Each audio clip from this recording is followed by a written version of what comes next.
আসসালামু আলাইকুম। সংবাদে আপনাদের সবাইকে স্বাগত জানাচ্ছি। আমি ফিরোজ তোহা। শুরুতেই আরবে কেবলস সংবাদ শিরোনাম। পুরোদমে ইরান, ইসরায়েল এবং নিরীহ ফিলিস্তিনিদের মাঝে ভয়াবহ যুদ্ধ চলছে হামলা পাল্টা হামলা। এরই মাঝে আমাদের হাতে এসে পৌঁছেছে এই যুদ্ধের সর্বশেষ গুরুত্বপূর্ণ সবথেকে তাজা আপডেট সংবাদ আপনাদের জানিয়ে দিব। প্রথমে জানাবো, আগামী সপ্তাহে ব্রিটেন, ফ্রান্স, জার্মানির সঙ্গে পারমাণবিক ইস্যুতে আলোচনা করতে পারে ইরান। আগামী সপ্তাহে পারমাণবিক ইস্যুতে ব্রিটেন, ফ্রান্স ও জার্মানির সঙ্গে আলোচনায় বসতে পারে ইরান। দেশটির আধা সরকারি সংবাদ মাধ্যম তাসনিমের প্রতিবেদনে এই তথ্য জানানো হয়েছে, খবর রয়টার্সের। এরপর জানাবো, গাজায় খাবারের অভাবে 1 মাস বয়সী শিশুর মৃত্যু। গাজা উপত্যকায় তীব্র খাবারের অভাবে ৩৫ দিন বয়সী এক শিশুর মৃত্যু হয়েছে। আল শিফা হাসপাতালের পরিচালক মোহাম্মদ আবু সালমিয়া এই তথ্য নিশ্চিত করে বলেছেন, হাসপাতালটিতে আজ ওই শিশু ছাড়া অনাহারে মৃত্যু হয়েছে আরেকজনের।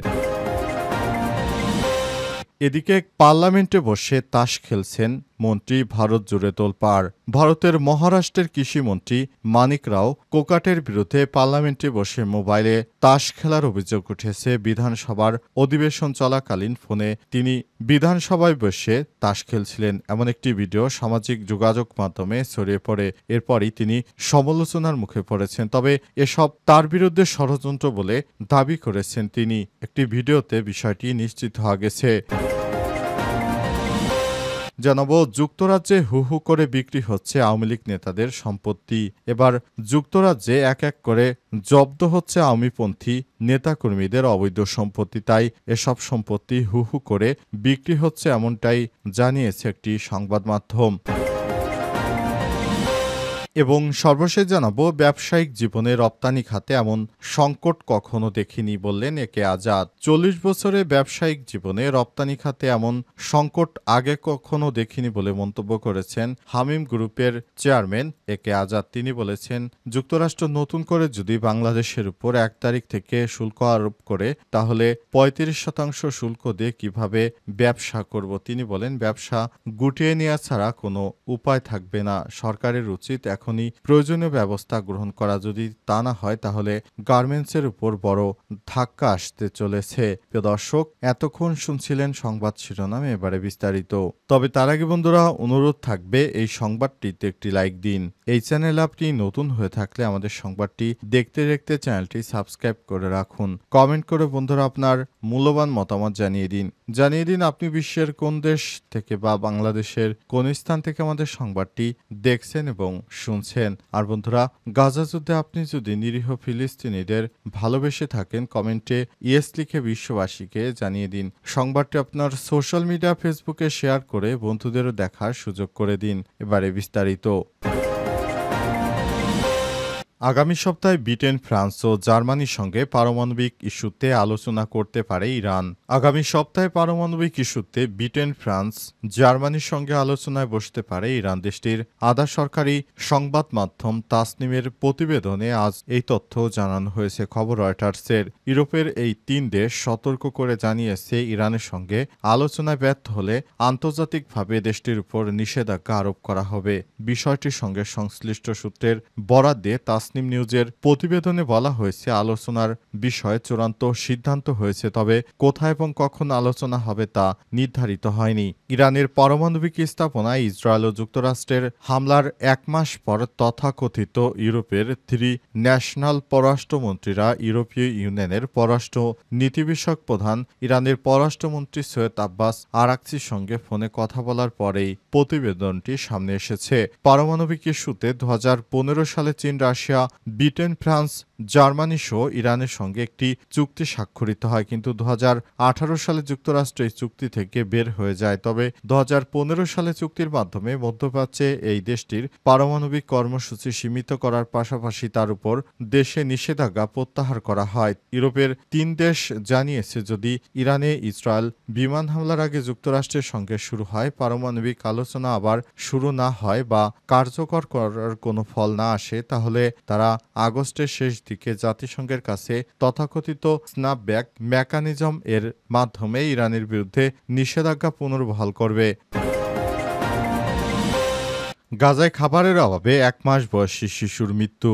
গাজা উপত্যকায় তীব্র খাবারের অভাবে ৩৫ দিন বয়সী এক শিশুর মৃত্যু হয়েছে। আল শিফা হাসপাতালের পরিচালক মোহাম্মদ আবু সালমিয়া এই তথ্য নিশ্চিত করে বলেছেন, হাসপাতালটিতে শনিবার ওই শিশু ছাড়াও অনাহারে মৃত্যু হয়েছে আরেকজনের। এছাড়াও গাজা উপত্যকায় হামলা অব্যাহত রেখেছে ইহুদিবাদী ইসরায়েলের সেনাবাহিনী। চিকিৎসা সূত্র থেকে জানা গেছে, শনিবার ভোর থেকে গাজা জুড়ে ইসরায়েলের হামলায় অন্তত ১১৬ জন নিহত হয়েছে। তাদের মধ্যে গাজা হিউম্যানিটেরিয়ান ফাউন্ডেশন বা জিএইচএফ পরিচালিত ত্রাণ কেন্দ্র থেকে খাবার সংগ্রহের চেষ্টা করতে গিয়ে গুলিবিদ্ধ হয়ে মারা গেছে ১৮ জন। গাজার স্বাস্থ্য মন্ত্রণালয় সতর্ক করে বলেছে, গাজার হাসপাতালে জরুরি বিভাগগুলোয় চরম অনাহারে মৃত্যুর মুখে চলে যায় মানুষের ভিড় বাড়ছে। কর্মকর্তারা জানিয়েছে, গাজায় প্রায় ১৭,০০০ শিশু তীব্র অপুষ্টিতে ভুগছে, যা আগে কখনো দেখা যায়নি। যুক্তরাষ্ট্র ও ইসরায়েল সমর্থিত সংগঠনটি গাজায় ৪টি ত্রাণ কেন্দ্র চালু করেছে। এর আগে উপত্যকাটিতে জাতিসংঘ ও বিভিন্ন দাতব্য সংস্থার অধীনে প্রায় ৪০০ কেন্দ্র থেকে ত্রাণ বিতরণ কার্যক্রম পরিচালিত হতো। জিএইচএফ এর ত্রাণ কেন্দ্রগুলোকে এখন ঝুঁকিপূর্ণ হিসেবে বিবেচিত করা হচ্ছে। জাতিসংঘের ত্রাণ ও কর্মসংস্থান ইউএনআরডব্লিউ জানিয়েছে, গাজার সমগ্র জনসংখ্যার জন্য খাদ্য মিশরীয় সীমান্তে অপেক্ষা করছে। সংস্থাটি সীমান্তের গেটগুলো খুলে দিতে, অবরোধ তুলে নিতে এবং ইউএনআরডব্লিউকে তার কাজ করতে দিতে আহ্বান জানিয়েছে। অন্যদিকে সংস্থাটিকে অধিকৃত পূর্ব জেরুজালেমে কাজ করতে নিষেধ করেছে ইসরায়েল।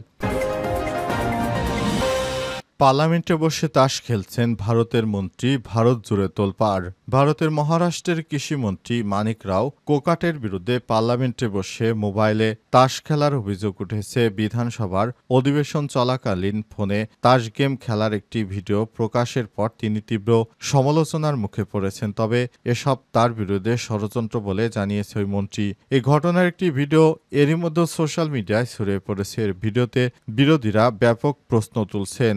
এনডিটিভির খবরে বলা হয়েছে, জাতীয়তাবাদী কংগ্রেস পার্টি এনসিপি নেতা রোহিত পাওয়ার ভাইরাল ভিডিওটি সম্পর্কে ক্ষমতাসীন জোটকে আক্রমণ করেছেন। তিনি আরও বলেন, রাজ্যে অগণিত কৃষি সমস্যা, প্রতিদিন ৮ জন কৃষক আত্মহত্যার পরও কৃষিমন্ত্রীর কোনো কাজ নেই।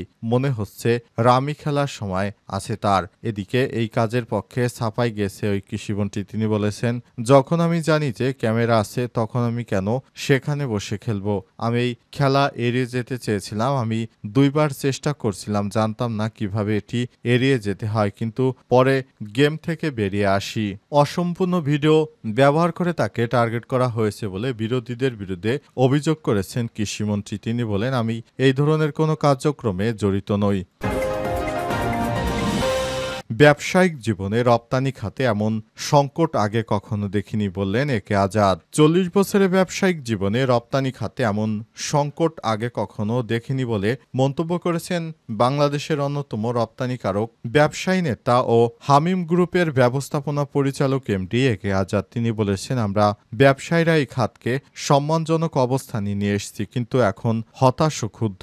আজ রাজধানীর সোনারগাঁও হোটেলে দৈনিক প্রথম আলো আয়োজিত যুক্তরাষ্ট্রের পাল্টা শুল্ক কোন পথে বাংলাদেশ শীর্ষক গোলটেবিল বৈঠকে সব কথা বলেছেন তিনি। বৈঠকে দেশের বিশিষ্ট অর্থনীতিবিদ ও ব্যবসায়ী গবেষকরা অংশ নিয়েছেন। সম্প্রতি এক ব্র্যান্ড অংশীদারের সঙ্গে বৈঠকের অভিজ্ঞতা তুলে ধরেন হামিম গ্রুপের এমডি একে আজাদ। তিনি বলেছেন, সামনে আমাদের দেশের উপর ১ তারিখ থেকে শুল্ক বাড়িয়ে ৩৫% করা হচ্ছে। এই শুল্ক যদি আমাদের ঘাড়ে এইভাবে চাপিয়ে দেয় যুক্তরাষ্ট্র, তাহলে বাংলাদেশের তৈরি পোশাক রপ্তানিকারকদের জন্য খুবই দুর্ভোগের দিন অপেক্ষা করছে। কারণ এই রপ্তানি হঠাৎ করে আমাদের দেশে কমে যেতে পারে। কারণ যুক্তরাষ্ট্রের এই ধরনের পদক্ষেপ নেয়ার ফলে আমরা কোনোভাবেই আর আগের অবস্থানে যেতে পারবো না। আমাদেরকে ডাউন গ্রেডে নিয়ে যাওয়া হবে। এ অবস্থায় আমরা কোনোভাবে আগের পজিশনে যেতে পারবো না। সুতরাং সরকারকে ভাবতে হবে, কাজ করতে হবে। সরকার যেভাবে দায়িত্ব অবহেলা করছে এভাবে চলতে থাকলে আগামীতে যদি অতিরিক্ত শুল্ক বেড়ে যায়, তাহলে এই শুল্ক কিভাবে পরিশোধ করব? আর আমাদের যারা বায়ার আছে তারা বলেছে, শুল্ক নাকি সমস্ত কিছু আমাদের ঘাড়ে চাপিয়ে দিবে। এত শুল্ক দিয়ে কিভাবে পণ্য বিক্রি করব সেটা আমার মাথায় আসছে না। ব্যবসায়, পরিবেশ, জীবনে এটি আমাদের জন্য সবথেকে বড় ধরনের ঝুঁকি বলে মনে করছেন তিনি।